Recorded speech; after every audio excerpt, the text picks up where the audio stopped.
अपनी दुकान बंद करके हमें प्रदान कर रहे हैं। तो मैं आप सभी का अहिल्या आर्मी भारत एकता मिशन परिवार की तरफ से हार्दिक स्वागत वंदन करता हूँ। 3-4 बातें हैं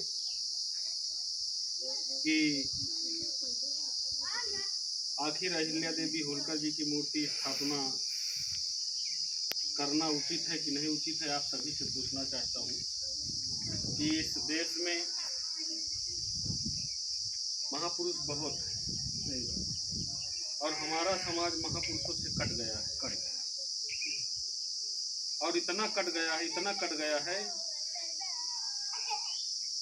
कि आज 5-6 वर्षों में कुछ जागरूकता आई है और 5-6 वर्ष पहले अगर किसी से पूछा भी जाता था तो अहिल्या देवी होलकर जी को सही बात। तो ये नौजवान साथियों का भी बहुत बड़ा रोल है। फेसबुक के माध्यम से, इंस्टाग्राम के माध्यम से, सोशल मीडिया का ज़माना है।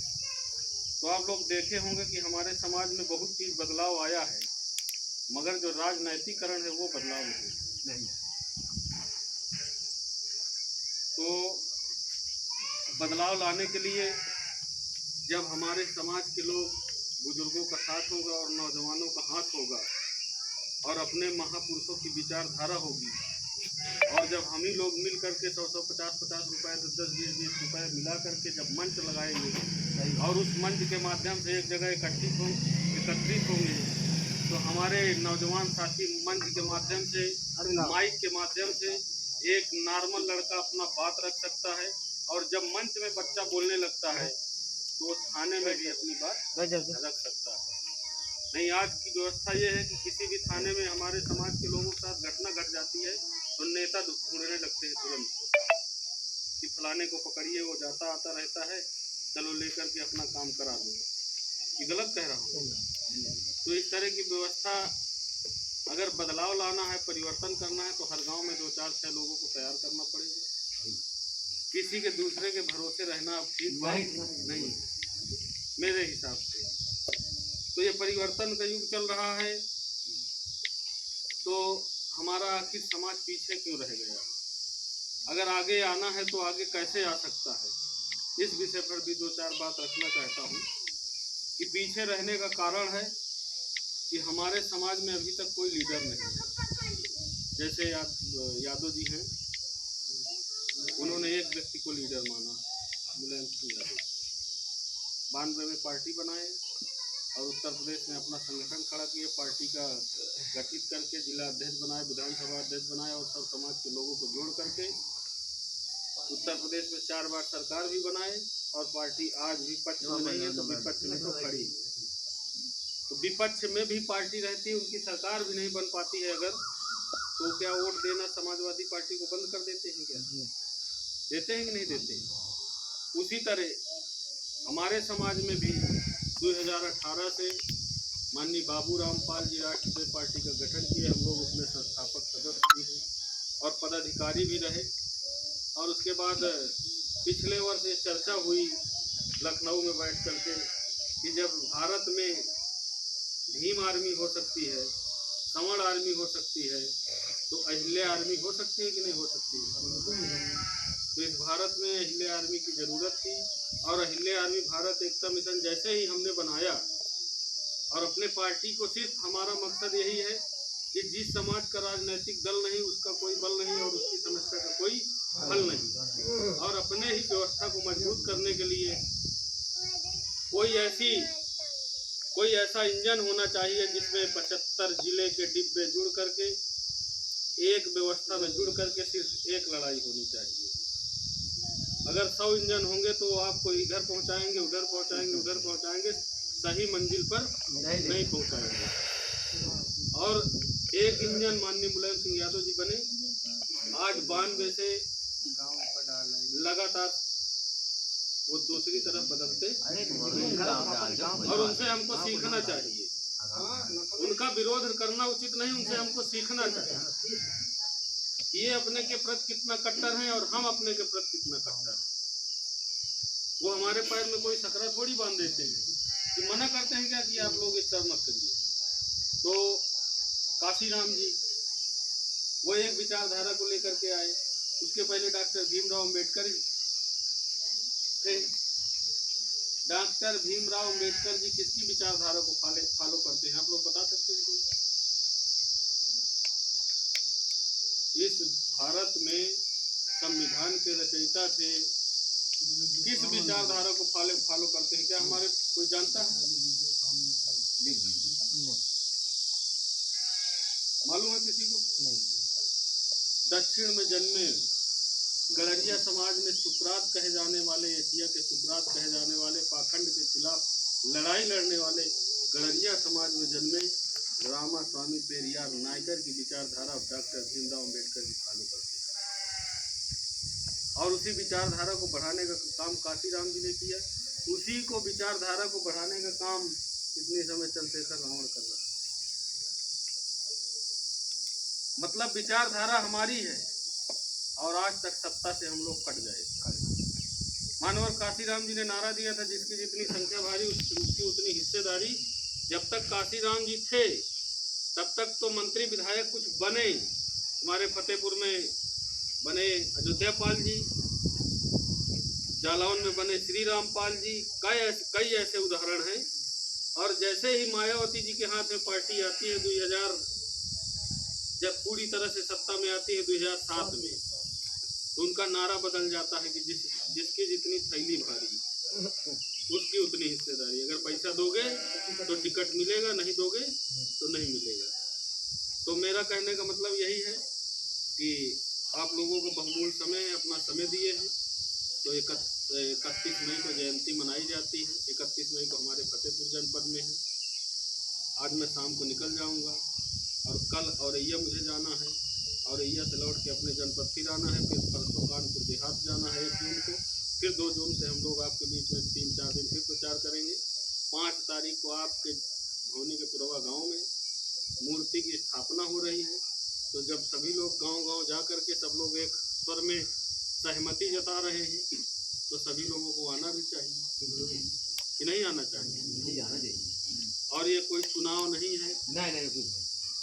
और अपनी माता अहिल्या देवी होलकर जी की विचारधारा इतनी प्रभावित करती, इस भारत को इतना स्ट्रांग किया।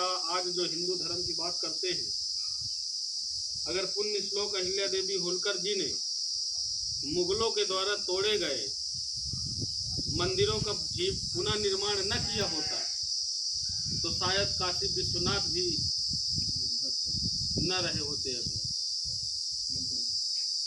काशी विश्वनाथ हो, चाहे केदारनाथ हो, चाहे सोमनाथ हो, 12,000 से अधिक मंदिरों का पुनः द्वार, धर्मशालाएं, और इस देश में जो व्यवस्था है, जैसे ये आज राशन बट रहा है, तो पुण्य श्लोक अहिल्या देवी होलकर जी ने अपने साम्राज्य में राशन देने का काम पहला काम किया था सरकार चलाने का। और अपने राजशाही व्यवस्था में किसी भी गरीब को भूखा न सोए, ये व्यवस्था पहली अगर किसी ने लागू किया था इस भारत में, तो पुण्य श्लोक अहिल्या देवी होलकर जी। अगर हम लोग इनके बारे में पढ़ेंगे तो हमको गर्व महसूस होता है। और ये जो महेश्वरी साड़ी सुने रहे होंगे आप, ये पुण्य श्लोक अहिल्या देवी होलकर जी ने टेक्सटाइल की व्यवस्था बनवा करके वहाँ पर पूरी GDP और वहाँ का जो ग्रोथ चलता था, बहुत अच्छे से व्यवस्था चलाई थी। तो इस संसार में इनसे अच्छी विचारधारा नहीं है। न हमको किसी को गाली देना है, न किसी से बैर हमारा। जब जागो तब सवेरा। राजनीतिक से कटने के बाद हमारा नुकसान क्या क्या हुआ है? उत्तर प्रदेश में 1500 थाने हैं, 351 तहसीलें हैं, 826 ब्लॉक हैं और 75 जिले हैं, 403 विधानसभा सीट। अब जब 403 विधानसभा सीटों में अगर गड़रिया समाज की हिस्सेदारी आप जोड़ेंगे तो कम से कम 30 विधायक होना चाहिए। उसके बाद उत्तर प्रदेश में जो थाने हैं, आपका कौन सा थाना लगता है? तो जल्दी से क्या पाल सिपाही मिलता है क्या? नहीं मिलता। इस टाइम एक पाल है,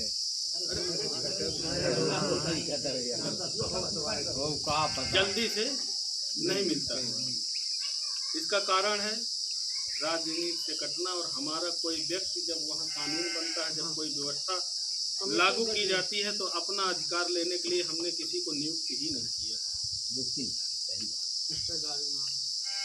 और हम लोग बड़े ही उससे कह देते हैं कि हमको राजनीति से कोई लेना देना नहीं है, क्या राजनीति वाले खाना खिला देते हैं ये बात हमेशा उठती है।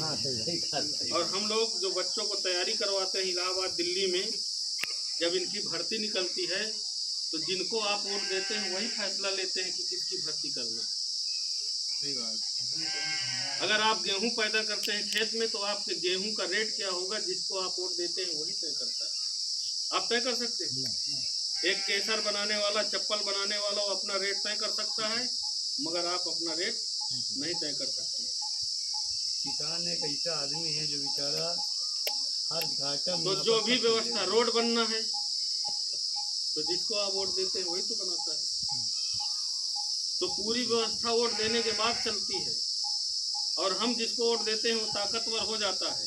कभी उनके लोगों से हमारी लड़ाई हो गई, जिनको हम लोग वोट दिए उनके लोगों से अगर हो गई, तब दिखता है कि हम आगे हैं कि पीछे। हमारी कोई सुनाई नहीं, फिर कहेंगे थाने में हमारी सुनाई नहीं हो रही। तो इसलिए इस व्यवस्था को बदलने के लिए सिर्फ एक रास्ता है कि 75 जिलों के पाल, 403 विधानसभा के पाल, 826 जिला के पाल एक व्यवस्था से अगर जुड़ेंगे, जब एक सूत्र होगा, जब गांव-गांव बैठक होगी, और ये इतना आसान काम नहीं। आज 8 साल से लगातार संघर्ष करते करते आज आपके यहाँ हम लोग पहुँच पाए।